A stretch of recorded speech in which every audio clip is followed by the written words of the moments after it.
ہادیو رہنما ہمارے علماء، ہو کبھی درپیش جو کوئی مسئلہ، پوچھ لے حاضر ہو ہم ان کی بارگاہ۔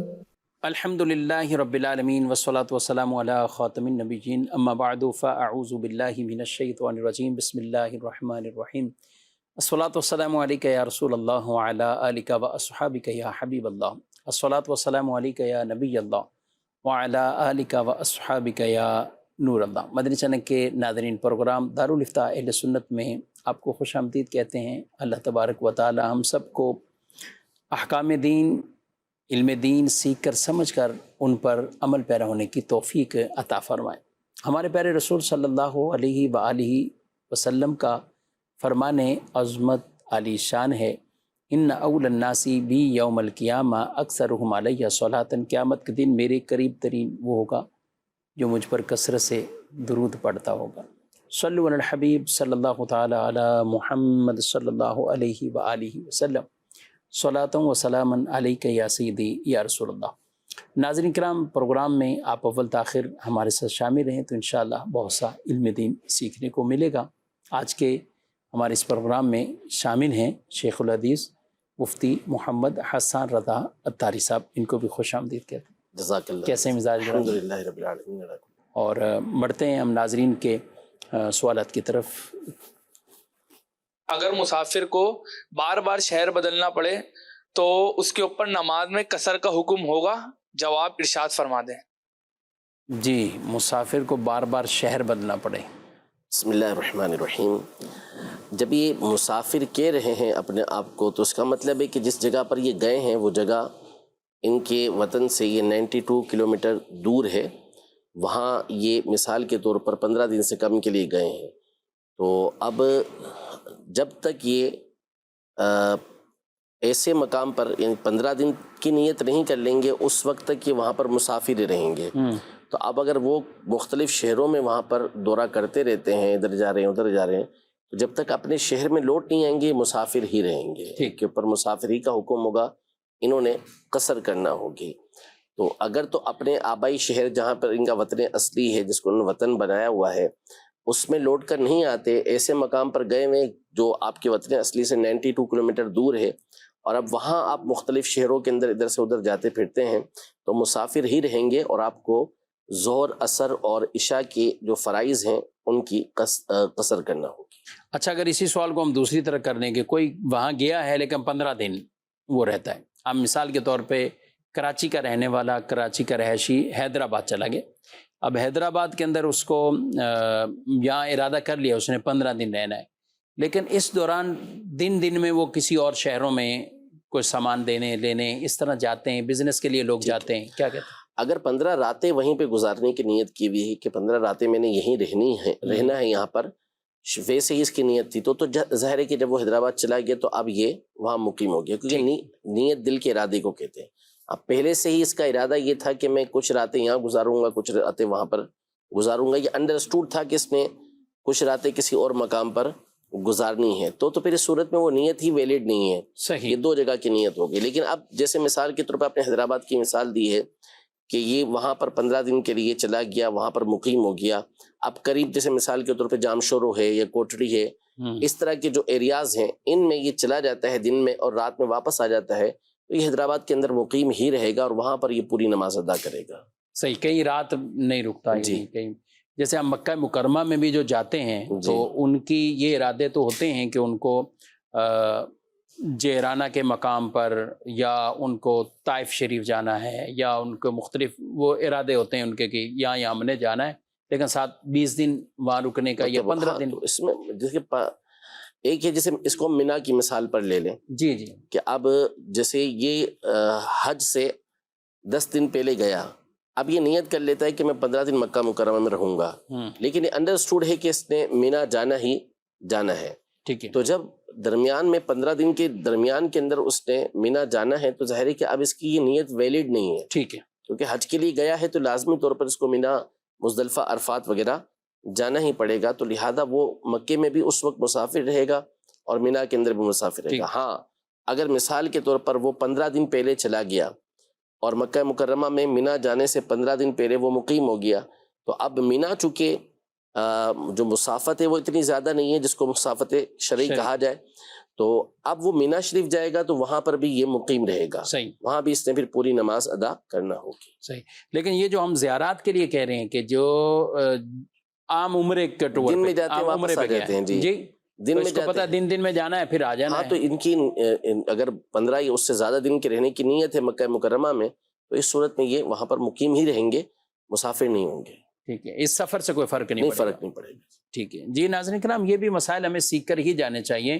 مفتی صاحب بعض اوقات ایسے ہوتے ہیں لوگ پورے کہتے ہیں ہم 20 دن کے لیے جا رہے ہیں، اچھا وہ یہ نہیں دیکھ رہے کہ میں 7 دن کے لیے یہاں سے جا رہا ہوں، 6 دن مدینہ شریف ہے، پھر واپسی 5 دن یہ ہے، وہ کہہ رہے ہیں گھر سے 20 دن کے لیے نکلے۔ ہاں نہیں، اس طرح نہیں، جہاں ایک جگہ پر 15 دن کے لیے جانے کی پرماننٹ نیت ہو آپ کی کہ 15 دن آپ نے یہاں پر رہنا ہے، تو آپ مقیم ہوں گے۔ ایک ساتھ 2 جگہ کی نیت اگر کریں گے تو پھر اس صورت میں آپ مسافر نہیں ہوں گے، بھلے آپ 14 دن ایک جگہ پر رہیں، 6 دن ایک جگہ پر رہیں، 13 دن ایک جگہ پر رہیں، 7 دن ایک جگہ پر رہیں، تو دونوں جگہ پر پھر آپ مسافر ہی رہیں گے، مقیم نہیں ہوں گے۔ پچھلے دنوں کسی نے مسئلہ پوچھا، میرے لیے تو بڑا ایک یونیک سا تھا، یعنی آج سے پہلے کسی نے اس طرح نہیں پوچھا، کہا ہمیں کسی صاحب نے یہاں کے بول دیا ہے کہ آپ بھلے مکہ مکرمہ یا مدینہ منورہ آپ 2 دن کے لیے آئیں یا 10 دن کے لیے آئیں، اور یہ سب کے لیے وطن ہے، تو یہاں آ کے مقیم ہی بن جائیں گے۔ سبحان اللہ۔ وہ کہہ رہے ہیں حقیقی وطن ہر مسلمان کا چونکہ یہی ہے اور اسی طرح لوٹنا ہے سب کو، تو آپ یہاں آ گئے تو یہاں تو کوئی مسافر نہیں ہوتا۔ تو مشہور ہونے کے لیے بڑی اچھی چیز ہے، سوال اچھا ہے، اس کو کوئی وائرل کر دے تو مشہور ہو جائے گا۔ مسئلہ یہ ہے کہ نبی پاک صلی اللہ تعالیٰ علیہ وآلہ وسلم مکہ مکرمہ میں آپ کی ولادت ہوئی، آپ علیہ السلام نے زندگی کے 53 سال وہاں پر گزارے، پھر اس کے بعد آپ مدینہ منورہ تشریف لے کر گئے، وہاں آپ رہے، تو جب آپ مکہ مکرمہ آئے، تشریف لے کر آئے، تو آپ نے مکہ مکرمہ میں قصر نماز ادا کی، واہ، اور وہاں اس سے وقت آپ اپنا وطن یہ ترک فرما چکے تھے اور آپ کا وطن وہیں تھا۔ اسی طرح دیگر صحابہ کرام علیہم رضوان، ان کا حالانکہ پیدا مکہ مکرمہ میں ہوئے تھے، لیکن چونکہ اس وطن کو ترک کر چکے تھے، ان کا وطن اصلی ختم ہو چکا قصر تھا، فرمائی، تو جب آتے تھے قصر پڑھتے تھے یہاں پر۔ کمال ہے، یعنی یہ خام خواہ بعض ایسے، وہ صحیح آپ نے کہا کہ مشہور ہونے کے لیے کافی ہے، اور اس کو اس طرح کا شوشہ چھوڑ دیں، پھر لوگ جواب دیتے رہیں گے، جب جواب ہوتا رہے گا ساتھ وہ بھی مشہور ہو جائے گا۔ تو اللہ عافیت سلامتی عطا فرمائے، اور اس طرح کے احکامات میں ہمیں خود اپنی عقل، اپنی رائے اور خامخواہ کی جو چیز آج تک اسلاف نے کسی نے بیان ہی نہیں کی، اور خود ہی آپ اپنی طرف سے اور من گھڑت اور غلط چیزیں ایسی مشہور کریں گے تو گناہ گار بھی ہوگا۔ ظاہر ہے ہمیں وہی جو احکام شرع ہیں انہی کو ہی بیان کرنا ہے، اپنی من مرضی اس کے اندر کسی طرح کی وہ نہیں داخل کرنی۔ مزید سوال آپ۔ مفتی صاحب، میرا آپ سے سوال یہ ہے کہ جاندار کی تصویر فریم کروا کے الماری کے اندر رکھنا کیسا؟ ٹھیک ہے، مزید۔ میرا یہ سوال ہے، دل آزاری کے بدلے دل آزاری کر سکتے ہیں؟ جواب ارشاد فرما دیں۔ یہ کیا بٹا سٹا کرنا ہے دل آزاری کا؟ دل آزاری کی ہے تو اسی کے دل آزاری کیا کہتے ہیں، چلیں اسی کو ہی شامل کریں۔ دل آزاری کے بدلے دل آزاری، اصل حکم تو یہ ہے کہ فَمَنِ اعْتَدَىٰ عَلَيْكُمْ فَاعْتَدُوا عَلَيْهِ بِمِثْلِ مَا اعْتَدَىٰ عَلَيْكُمْ۔ اللہ پاک قرآن پاک پر فرماتا ہے کہ جس نے تمہارے اوپر جتنی زیادتی کی ہے تم اس کے اوپر اتنی ہی زیادتی کر سکتے ہو، لیکن اس سے زیادہ نہیں بڑھ سکتے۔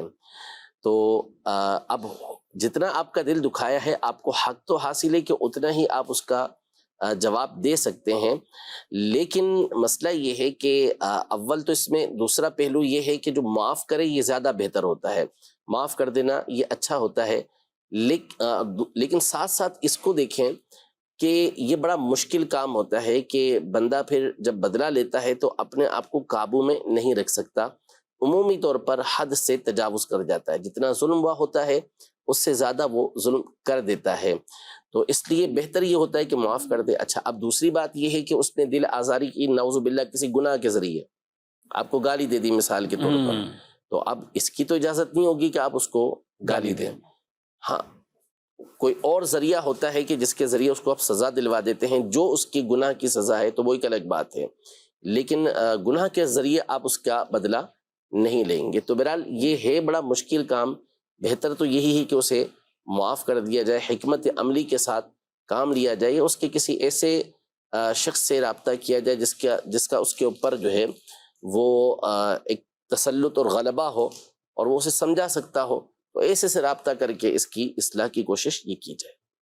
ٹھیک ہے۔ اور دل آزاری بعض اوقات ایسے ہی ہے نا، کسی نے دعوت پہ بلایا تو وہ نہیں آئے، وہ تو آپ یہ کہیں کہ ان کے یہاں بھی نہیں، میں بھی نہیں جاؤں گا، ادھر شادی پہ یہ نہیں گئے اور وہ کہیں میں بھی شادی پہ نہیں ہوں۔ یہ پھر بعض اوقات اس کو تعزی بولتے ہیں، کہ اپنے اوپر اذیت کو اوڑھ لینا، خود سے دل آزاری سمجھ لینا۔ اب نہیں آیا تو ٹھیک ہے کہ اب نہیں جاتے تو وہ آپ کی مرضی ہے، آپ ویسے بھی نہ جاتے، وہ آپ کی مرضی تھی۔ بعض صورتیں ہوتی ہیں کہ جس میں جانا ضروری ہوتا ہے لیکن آپ نہیں گئے، لیکن یہاں پر آپ حسن ظن کا پہلو نکال سکتے ہیں۔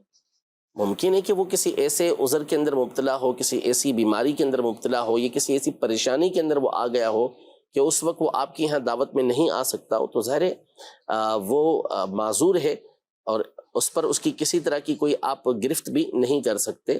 تو اس کو تعزی بولتے ہیں، اپنے اوپر اذیت کو اوڑھ لینا، چڑھا لینا، کہ خواہ مخواہ میں اپنے آپ کو تکلیف دینے والی بات ہوتی ہے یہ۔ صحیح۔ جاندار کی تصویر فریم وغیرہ میں کر کے الماری میں رکھنے کے بارے میں؟ جاندار کی تصویر، جو باقاعدہ جاندار ہوتا ہے اور اس کی تصویر کو دیکھ کے پتہ چلتا ہے کہ کسی جاندار کی یہ زندگی کی حکایت کر رہا ہے، یعنی بتا رہے کہ یہ جاندار ہے، تو ایسے کی تصویر کو تعظیم کے ساتھ گھر کے اندر رکھنا یہ حرام ہوتا ہے۔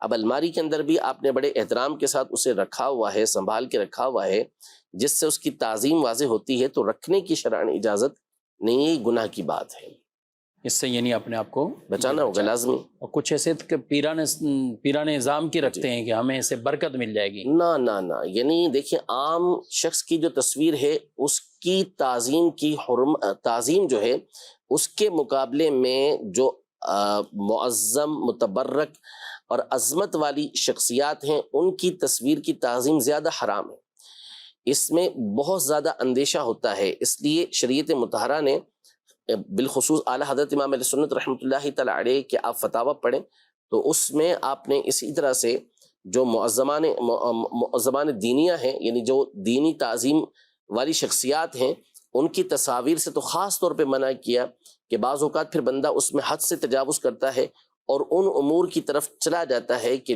جو نعوذ باللہ بسا اوقات اس کو یہ حرام سے اوپر کے گناہ کفر و شرک تک بھی بسا اوقات پہنچا دیتے ہیں۔ تو اس لیے اس کی شرعاً اجازت نہیں ہے کہ کسی بزرگ کی، کسی پیر کی، کسی اپنے شیخ کی تصویر کو باقاعدہ آپ تعظیم کے ساتھ اپنے گھر میں لگا کر رکھیں۔ ٹھیک، مزید بڑھتے ہیں آپ کے سوالات۔ مفتی صاحب سے سوال یہ ہے کہ ایڈوانس اجرت پر پیسے کم کرنے کی شرط لگانا کیسا ہے؟ ایڈوانس اجرت پر پیسے کم کرنے کی شرط، جی مزید سوال۔ مفتی صاحب میرا یہ سوال ہے کہ چوری کا سامان واپسی کرنے پر بھی کیا تاوان ہوگا؟ چوری کا سامان واپسی کرنے پر تاوان، جی ایڈوانس اجرت بعض اوقات مانگی جاتی کسی چیز کے حوالے سے، سمجھ گئے۔ تو اب دیکھیں اگر طے یہ ہوا کہ بھائی آپ یہ کام کر دیں تو اس پر آپ کو ہم اتنی اجرت دیں گے، تو اجرت جو ہوتی ہے یہ ویسے کام کرنے کے بعد طے ہوتی، یعنی کام کرنے کے بعد یہ لازم ہوتی ہے۔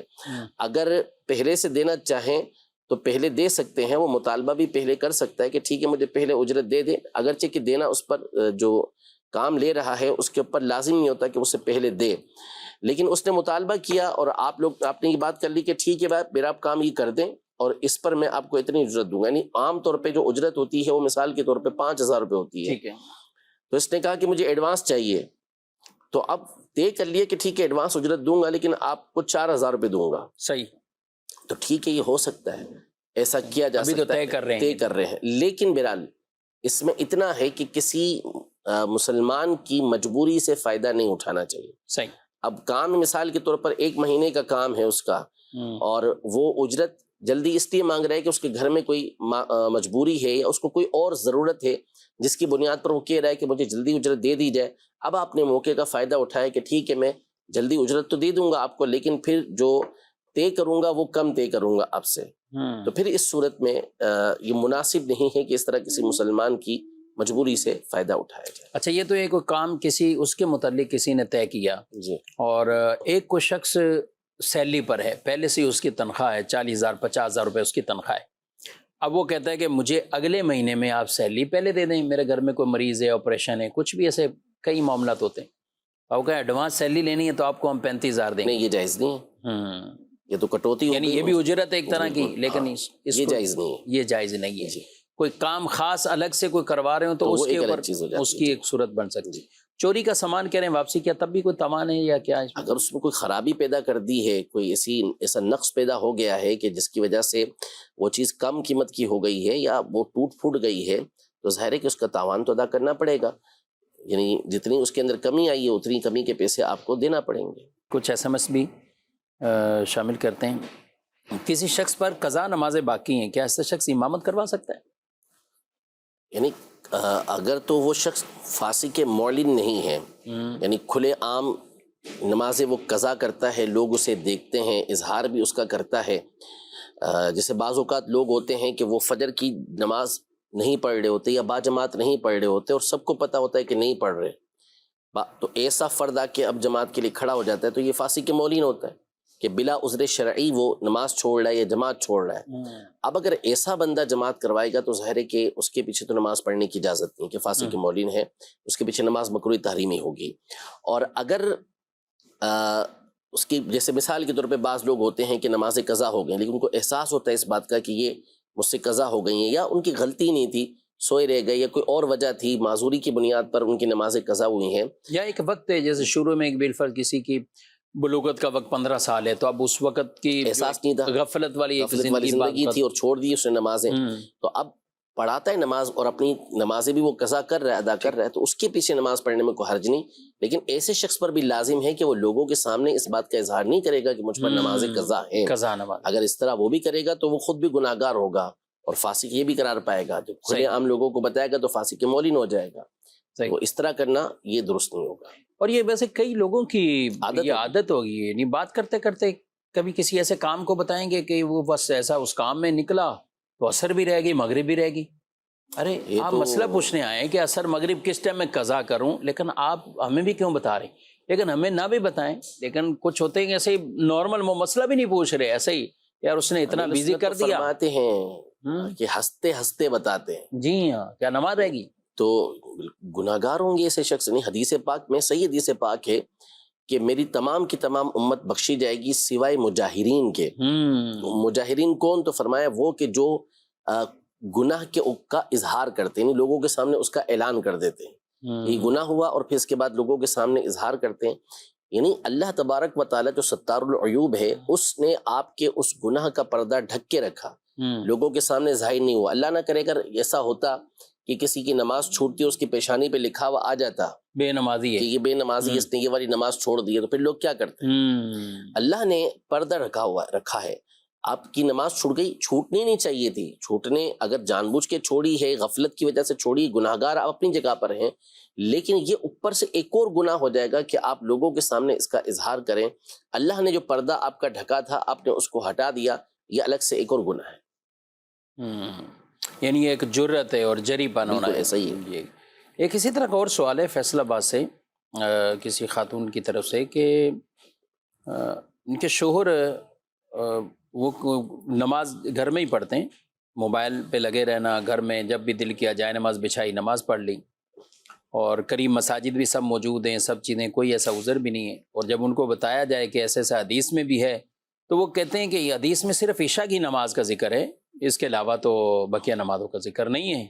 یعنی جو حدیث بتائی ہوگی کہ وہ عشاء اور فجر، اور اس میں تو فجر کا بھی ذکر ہے کہ جو پیچھے رہ جاتے ہیں، اور یا منافقین پر سب سے زیادہ یہ بھاری ہوتی ہے، یا جماعت کے ترک پر، جماعت یہ مطلقاً جماعت کے ترک پر ہے۔ عشاء اور فجر کی تو الگ وعید ہے کہ اگر ان کو معلوم ہوتا سستی کرتے ہیں تو وہ گھسیٹ کر بھی مسجد کے اندر پہنچتے، یہ ایک الگ چیز ہے، اور یہ فرمائے کہ یہ منافقین پر بھاری ترین نمازیں ہیں۔ اس کے علاوہ مطلقاً نبی پاک صلی اللہ علیہ وسلم نے فرمایا کہ جو لوگ گھر کے اندر نماز پڑھتے ہیں، اگر عورتیں نہ ہوتیں تو میں جو ہے وہ کسی کو یہاں جماعت کے لیے کھڑا کرتا اور ان کے گھروں کو جا کے آگ لگا دیتا۔ یہ وہ ہستی فرما رہی کہ جو رحمت للعالمین ہے، تو اتنا سختی فرمانا یہ اسی بنیاد پر ہے کہ یہ اس کی بڑی تاکید ہے اسلام کے اندر، اور قرآن مجید فرقان حمید میں بھی اللہ پاک نے فرمایا کہ وَارْكَعُوا مَعَ الرَّاكِعِينَ، رکوع کرنے والوں کے ساتھ رکوع کرو، یعنی جماعت کے ساتھ نماز ادا کرو۔ تو شریعت مطہرہ نے بڑی تاکید فرمائی ہے جماعت کی، اس لیے جو صاحبیں جن کے بارے میں پوچھا گیا ہے، اور یہ صرف ایک مثال ہے جو سوال کیا ہے، ایسے بہت سارے لوگ موجود ہیں، اور بالخصوص موبائل کی وجہ سے، موبائل میں ویڈیوز دیکھنے کی وجہ سے، یا گیم کے اندر مصروف ہونے کی وجہ سے، یا مختلف جو امور ہوتے ہیں موبائل کے ذریعے کیے جاتے ہیں، ان میں مصروفیت کی بنیاد پر بعض اوقات اتنی حد تک بڑھ جاتے ہیں کہ جماعت تو جماعت، بسا اوقات نماز بھی ان کی ترک ہو جاتی ہے۔ تو جماعت بھی ترک کرنے کی اجازت نہیں، نماز بھی ترک کرنے کی اجازت نہیں ہے۔ جو بھائی اس طرح کرتے ہیں انہیں چاہیے کہ وہ توبہ کریں، اللہ تبارک و تعالیٰ سے معافی مانگیں، اللہ بخشنے والا مہربان ہے۔ کہیں ایسا نہ ہو کہ اس پر ایسی پکڑ نہ ہو جائے کہ ایمان کے لالے نہ پڑ جائیں۔ اللہ تبارک و تعالیٰ ہم سب کے ایمان اور اعمال دونوں کی حفاظت فرمائے۔ آمین آمین۔ جی مزید سوال۔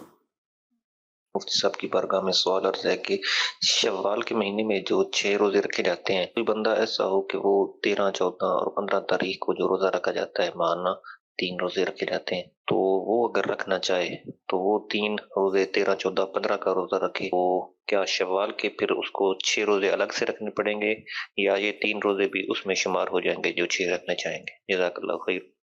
جی اس کو آپ آسانی کے لیے یوں بھی کہہ سکتے تھے کہ وہ جو ایام بیت کے روزے ہیں 3 دن کے، اس میں آپ شوال کے روزوں کی نیت کر سکتے ہیں، نہیں کر سکتے تو ایسا کر سکتے ہیں، اس میں کوئی حرج نہیں، کوئی دونوں کے دونوں نفلی روزے ہیں تو دونوں کی نیت ایک ساتھ ہو سکتی ہے۔ انشاءاللہ امید ہے اللہ کی بارگاہ میں کہ ثواب بھی آپ کو ملے گا۔ البتہ بہتر یہ ہے کہ اگر آپ الگ الگ رکھ سکتے ہیں تو الگ الگ رکھیں، صحیح کہ ایام بیت جو آپ کا معمول ہے اس کو آپ الگ سے رکھیں، شوال کے 6 روزے رکھنے کا آپ کا الگ سے معمول ہے تو پھر آپ اس کو الگ سے رکھیں، یہ زیادہ ثواب کی بات ہے۔ ورنہ چونکہ یہ نفل ہی روزے ہیں تو اس میں دونوں نیتیں ایک ساتھ کی جا سکتی ہیں۔ صحیح۔ اور یہ شوال المکرم کے اندر بعض ایسی ہوتی ہیں کہ خواتین کو اپنے کچھ روزے رکھنے ہوتے ہیں جو قضا روزے ہوتے ہیں، تو وہ کیا الگ رکھیں گی، یہ الگ رکھیں ہاں، گی؟ یہ ان کے لیے لازم ہے، کیونکہ یہ ہم نے جو بات کی ہے وہ نفل کی بات کی ہے کہ دونوں نفل ہیں۔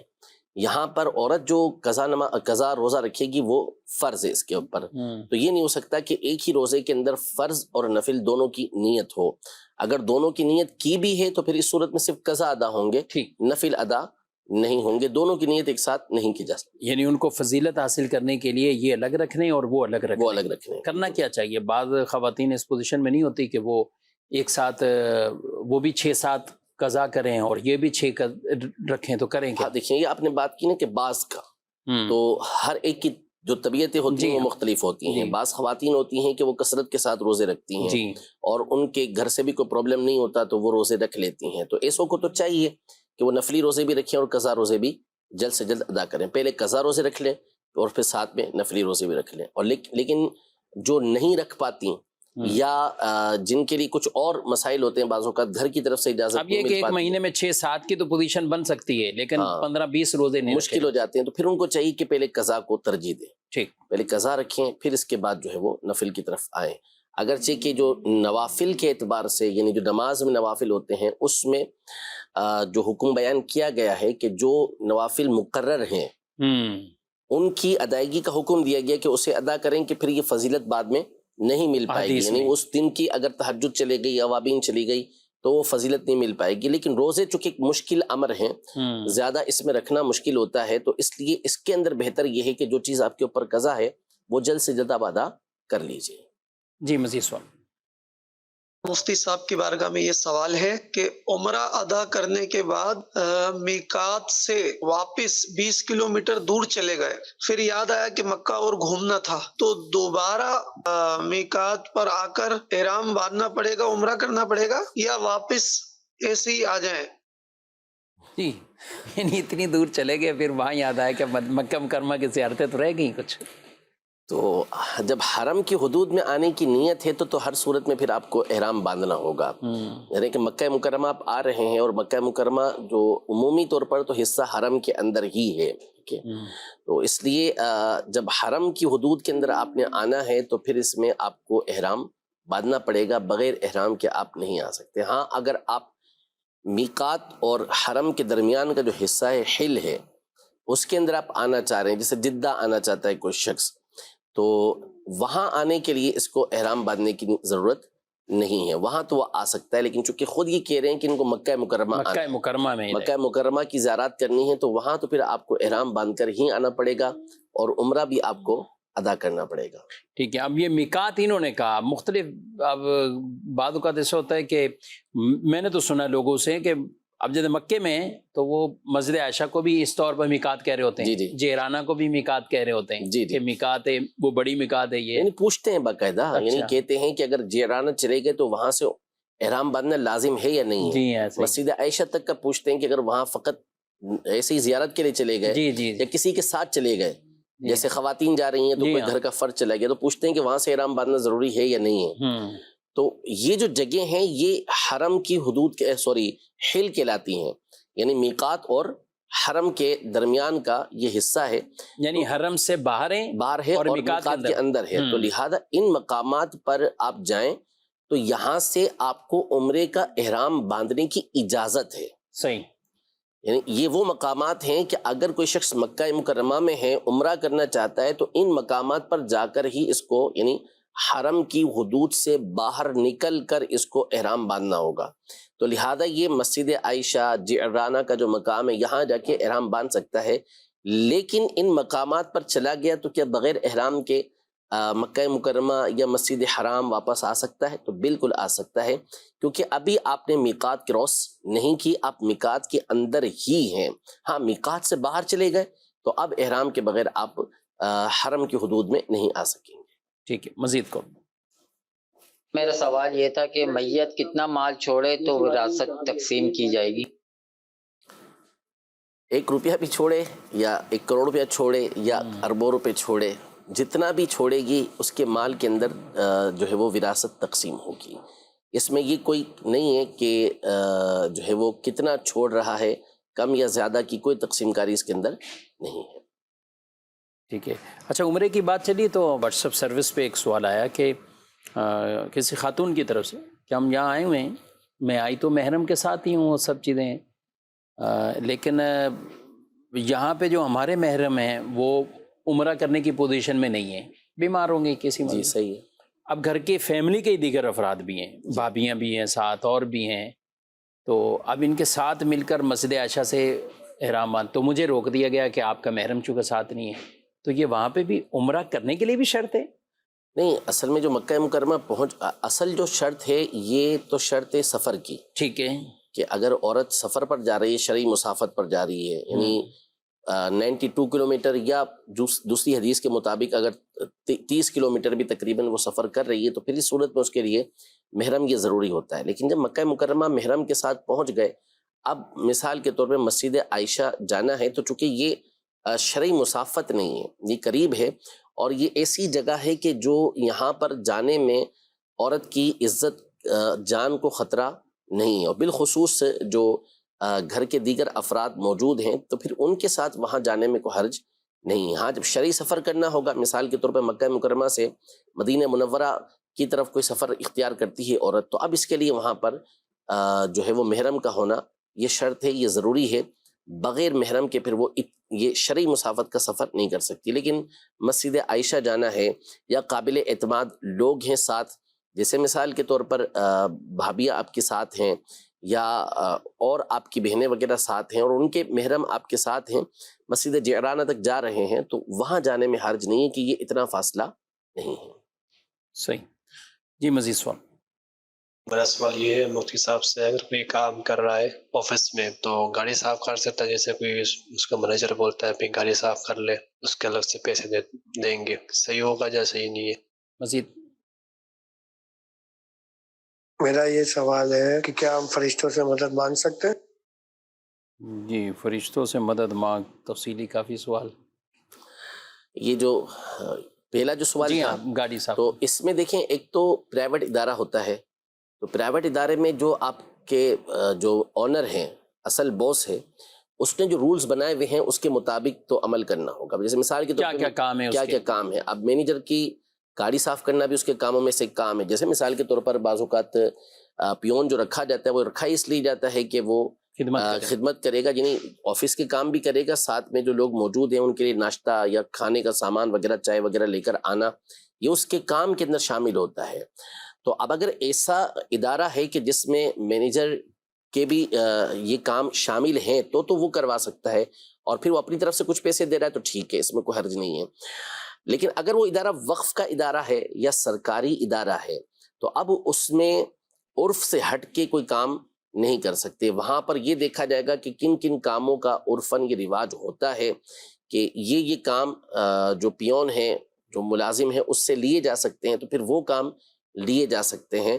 اور آپ نے اپنی جو جاب ہے اس کو واضح بھی نہیں کیا کہ آپ خود کیا کرتے ہیں، یعنی آپ کی جاب ہے کیا وہاں پر، کہ آپ گاڑی صاف کر رہے ہیں تو ظاہر ہے کہ پھر جاب بھی اس طرح کی ہوگی کہ کر سکتے ہوں. لیکن اگر آپ کی جاب کوئی اچھی مقام پر ہے اور آپ صرف مجبور ہو کر اپنی نوکری بچانے کے لیے مینیجر کی گاڑی صاف کر رہے ہیں تو مینیجر کا اس طرح آپ سے کروانا یہ ناجائز و حرام ہے.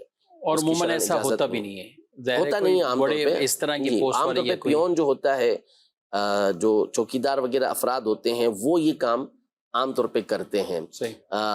یعنی کوئی اچھی جو جگہ پر اس کی جاب ہو تو ایسا نہیں ہے کہ عہدہ ہو اس کا کوئی بھی، اس سے ہی گاڑی وغیرہ صاف کروائی جائے. لیکن اس میں بھی عرف کو دیکھا جائے گا، یہ نہیں کہ ہر ساتھ یہ کہہ رہے ہیں کہ آپ کو الگ سے اس کے پیسے دے دیں گے، تو اس کا مطلب اگر تو اجرت مقرر کر کے دے رہا ہے تو پھر تو غلط ہو جائے گا الگ سے ہی. لیکن بعض اوقات کیا ہوتا ہے کہ عرف ہے کہ جو ادارہ ہے اس میں کوئی شخصیت ہے، یعنی مینیجر ہے مثال کے طور پر، اب اس کی ایک ویلیو ہوتی ہے. جی ہاں بالکل. تو اب جو ادارہ ہوگا، یعنی کوئی بھی ادارہ ہو، سرکاری ادارہ ہے، اب اس میں جو مینیجر ہے اس کی ایک ویلیو ہے، اس کے بغیر وہ کام چلنا مشکل ہو جائے گا. تو اب اس کی اس طرح کی کام بعض اوقات یہ عرفاً شامل ہوتے ہیں. ہاں اب وہ اپنی مرضی سے آپ کو بغیر کسی اجرت کے ایسے ہی پیسے دے دیتا ہے تو ٹھیک ہے، آپ لے سکتے ہیں، لیکن باقاعدہ اجرت کے طور پہ اس سے پیسے نہیں لیے جا سکتے. جی دوسرا سوال ہے لیکن ہے کافی تفصیلی، بہت تفصیلی، فرشتوں سے مدد کے حوالے سے مانگ سکتے ہیں. باقی اس میں قرآن پاک میں سورہ نازعات کی 5ویں آیت فالمدبرات امرا، اس میں بھی اس کا ثبوت موجود ہے کہ کائنات کی تدبیر بنانے والے ہی فرشتے ہیں. بارشیں بھی اللہ کے حکم سے وہی برساتے ہیں، جان وہی قبض کرتے ہیں، انسان کے اندر روح بھی وہی پھونکتے ہیں، اس کا پتلا بھی وہی بناتے ہیں، رزق اسے وہی فرشتے پہنچا رہے ہوتے ہیں. فإن اللہ هو مولاه وجبریل، اللہ پاک خود ارشاد فرماتا ہے نبی پاک صلی اللہ علیہ وسلم سے کہ اللہ آپ کا مولا ہے اور جبریل آپ کے مولا. مولا کا مطلب یہاں پہ مددگار ہے، کہ وہ مددگار ہے.